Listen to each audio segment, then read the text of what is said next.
And that is something that, for the first time probably in 30 years, mining companies that have operated with near impunity across the continent will have to take into account. Helping push for greater accountability for mining companies in Africa is the Australian Labor government. There are more than 200 Australian mining companies on the continent with over $50 billion of investment. So there's a definite trade interest for Australia here. At the African Union Summit in Addis Ababa last month, the Australian government was singled out for praise for its assistance in helping African countries improve their mining regulations. Here's the Executive Secretary of the UN's Economic Commission for Africa, Mr. Abdoulaye Dieng. We are now paying close attention to the governance and harnessing of natural resources for Africa's development, and the theme of 8th African Development Forum taking place in Addis Ababa this October. As part and parcel of our work in this area and following on the African mining vision adopted by the EU Summit, we are establishing, with the support of several partners, particularly Australia and African Minerals Development Center, for the benefit of our member states at a time when up to 34 African countries are now poised to become oil producers. Thank you very much. The African Minerals Development Centre will be established next year, but the Australian government is already funding a number of African countries for what's called mining governance.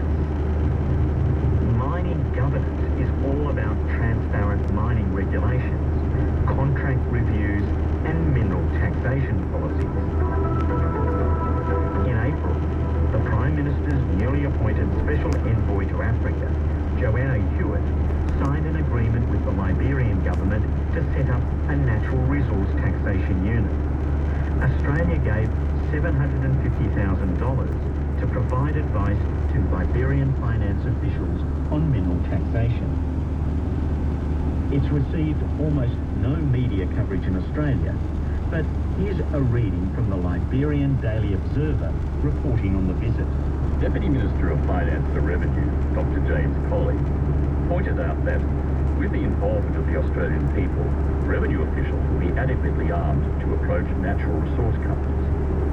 In her intervention, the Australian Prime Minister's Special Envoy, Ms. Joanna Hewitt, said her government supported the unit will enhance the Liberian government's effort to boost the natural resources sector, its transparency, and deliver tangible benefits from the mining and other concession sectors to the people.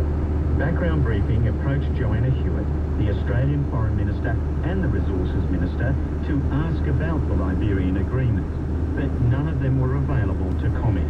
Guinea is the world's second producer of bauxite, yet it's one of the poorest countries on the continent. It has potential resources estimated to 40 billion tons, but the economy of Guinea remains fragile and dependent on bauxite. Guinea in West Africa is a country rich in iron ore and bauxite. It's also a country where Australian companies like Rio Tinto have had serious problems in dealing with corruption and rapidly shifting politics. Military coups and presidential decrees were the norm, but now Guinea has a parliament and a new mining code with regulations about taxation and reviews of mining contracts. Guinea's new mining code and the management of Africa's vast mineral wealth were key issues at the African Union Summit in Addis Ababa last month. One of those observing the summit was Professor Bonnie Campbell, whose area of expertise is the bauxite and aluminium industry of Guinea. She says there's been resistance from some of the big miners to the Guinea Code. These are perhaps changes which are going to be resisted because they're seen as something which will encroach on privileges of past. But many, many studies to show how what was going on in the past, including World Bank studies, which are completely unacceptable.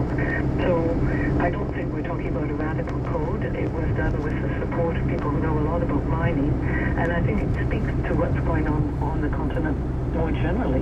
The publication of contracts is very good common sense, and this is the kind of thing which will have to be done in a country where people are accusing everyone of being, including political leaders, of not being transparent.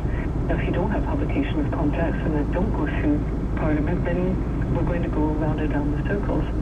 One One company particularly critical of the Guinea mining code is UC Rusal, which has interests in alumina refineries and bauxite mines in the West African nation. Global mining companies often talk about needing certainty because they're investing in countries for the long term. And Bonnie Campbell believes that's what the resource-rich countries are thinking as well. They don't want to return to the practices of the past, and that's why they're demanding a different approach to mining. UC Rusal, however, sees new government regulations on state participation and taxation as counterproductive to its investments in Guinea. It's a very interesting moment, and in fact the issues raised by Rusal or Guinea more generally, I think are part of a context, because there's widespread recognition that the former enclave colonial type is really outdated and inappropriate. So it's not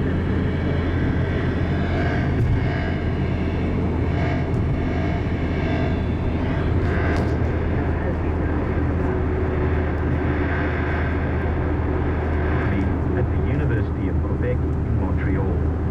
This new paradigm she talks about is seen by many global miners as a reinvention of resource nationalisation.